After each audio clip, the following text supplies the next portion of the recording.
Sir, মানুষ যখন কোনো সমস্যার ভুক্তভোগী হয় তখন সেই সমস্যার মূল্যায়নটা করে ওই ব্যক্তিই করে যেই ব্যক্তিটা সমস্যার সম্মুখীন হয়েছে।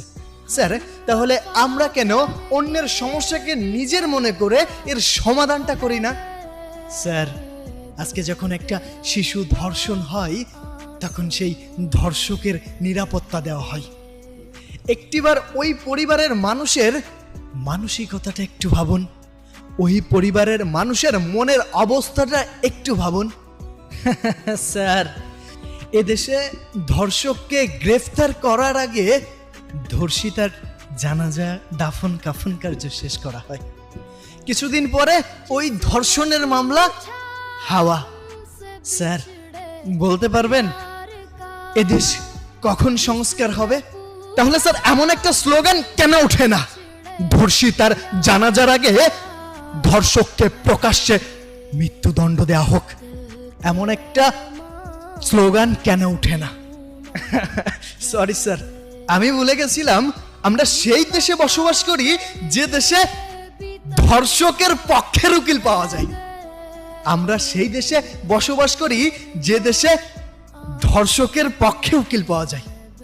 স্যার, ওই উকিলেরও তো মা বোন আছে। আজকে যদি এমন একটি ঘটনা তার সাথে হইতো, তার পরিবারের সাথে হইতো। না না স্যার, তার পরিবারের সাথে কেন হইব? সে তো উচ্চবিলাসী লোক। আর এই ধর্ষণ, এই ধর্ষিতা, এগুলা তো স্যার এই মধ্যবিত্ত খেটে খাওয়া কামলা সাধারণ মানুষ, যাদের বিচার পাওয়ার মতো যোগ্যতা ক্ষমতা কিছুই নাই, তাদের সাথে হয় স্যার। এই জন্যই তো ধর্ষক নিরাপদ। এই জন্যই তো এত সহজেই এই সমাজে এই অপকর্ম করেও মানুষ নিস্তার পেয়ে যায়। স্যার, মানুষ অপরাধ করতে কখনো অপরাধ বোধ মনে করে না। স্যার, মানুষ কখন অপরাধ করতে সাহস পায়?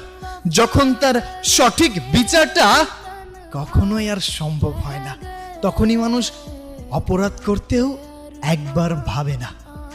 একজন ধর্ষককে যদি প্রকাশ্যে মৃত্যুদণ্ড দেওয়া হয় তাহলে প্রত্যেকটা ধর্ষকের এই চিন্তা মাথায় আনার আগে তার কলিজাটা কেঁপে উঠবে। এমন পাঁচটা সঠিক বিচার করা হোক স্যার। তাহলে দেখুন এদেশে কতটা মুক্তি পাওয়া যায়। এদেশে কত সাধারণ মানুষ নিশ্চিন্তে ঘুমাইতে পারে। স্যার, আপনি কি আপনার মা বোনকে নিয়ে নিরাপদ? আপনি কি আপনার পরিবারকে নিয়ে নিরাপদ? না স্যার, আপনিও নিরাপদ না।